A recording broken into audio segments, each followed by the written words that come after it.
Hello, everybody. I hope you've been watching my vlogs on where you can invest your money for short term and for 1 year.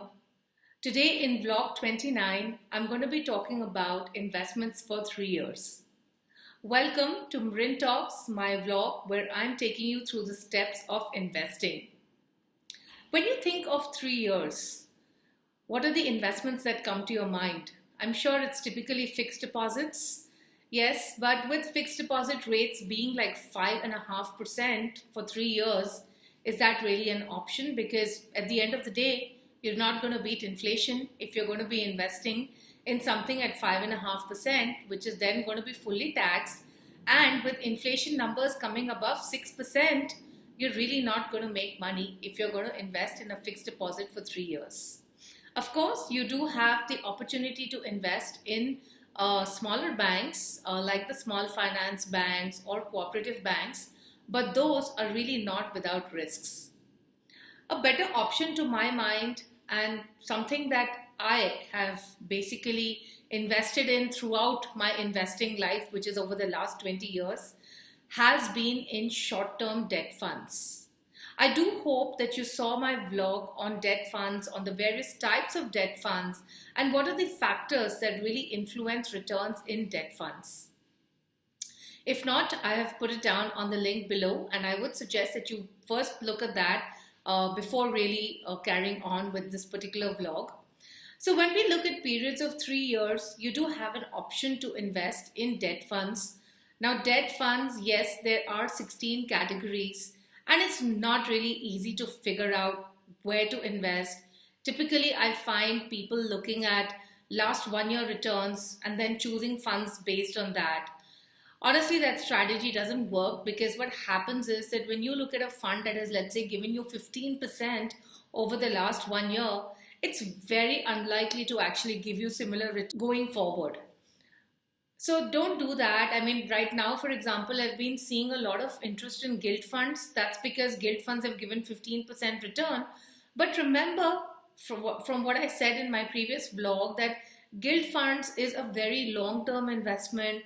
It is typically meant for institutional investors and not for individual investors. And if you're investing expecting a 15% return, that's really unlikely to happen. Among the debt fund categories for 3 years, you can look at short term debt funds and you can look at the corporate bond funds. Short term funds are my personal favorite. The reason being because I find them to be a good blend of giving you returns at the same time taking care of risk. Remember, debt funds are not without risks. There are certain risks in debt funds. So for one, the company that the debt fund is investing in could default, or the interest rates could be very, very volatile, during which times the returns from these debt funds can be very volatile. I have seen that if you look at the risk adjusted returns, which means that you take into account the risks that you're taking while investing into a debt fund and account for that in the returns, I find the risk adjusted returns in short term debt funds to be much better than most of the other debt funds category. And we did some research on this, and I'm of course sharing the findings with you. There was an article also that I wrote about this in the Mint newspaper, and you can check this article out as well.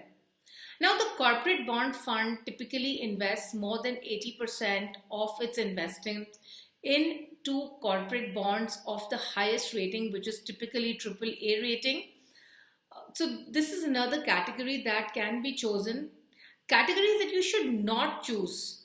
One of the popular categories was credit risk funds.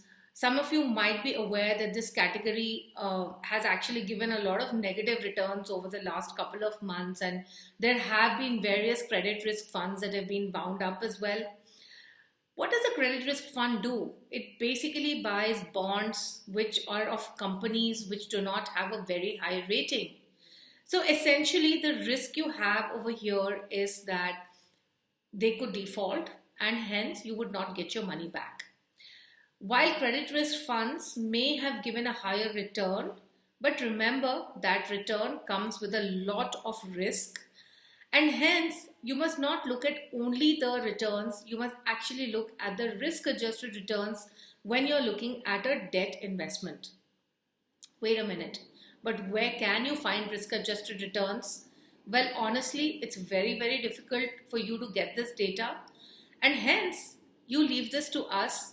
Do check out our website, finsafe.in, where in the Knowledge Center we have actually listed down various debt funds based on risk adjusted returns and various other parameters as well. So remember, don't go only by the returns. You obviously need to look at the credit quality of the portfolio. You need to try to figure out what is the sort of risk that there is in this particular investment, and hence don't just go by the returns only. Apart from the credit risk funds, I also don't recommend gilt funds simply because these are extremely, extremely volatile and are typically meant for more than 7 to 10-year investment. There is another category known as the dynamic bond fund, where essentially they can change their investments in different types of bonds based on how the debt markets are doing.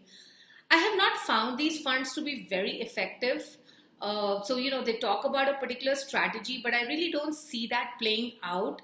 And these funds are typically more expensive as well. So their expense ratio is also higher than that of a short-term debt fund. And hence, for a 3-year investment, I would still go with a short-term debt fund or a corporate bond fund. To know which fund to invest within this category, do check out our website. One of the things that you will find is that we try to ensure that the funds that we are recommending do not change on a yearly basis. And we have actually been able to stick on with that. So if you were to even see what are the recommendations that we had given a year back to the recommendations that we are giving now, they're pretty much the same. And hence, we are really suggesting you funds which are consistently performing. So don't worry about this. Just go with short-term debt funds. You will get a much better tax-adjusted return in a 3-year time frame. Make sure you click on the bell icon to subscribe. Follow us on our social pages and do write in with your comments and feedback. Cheers.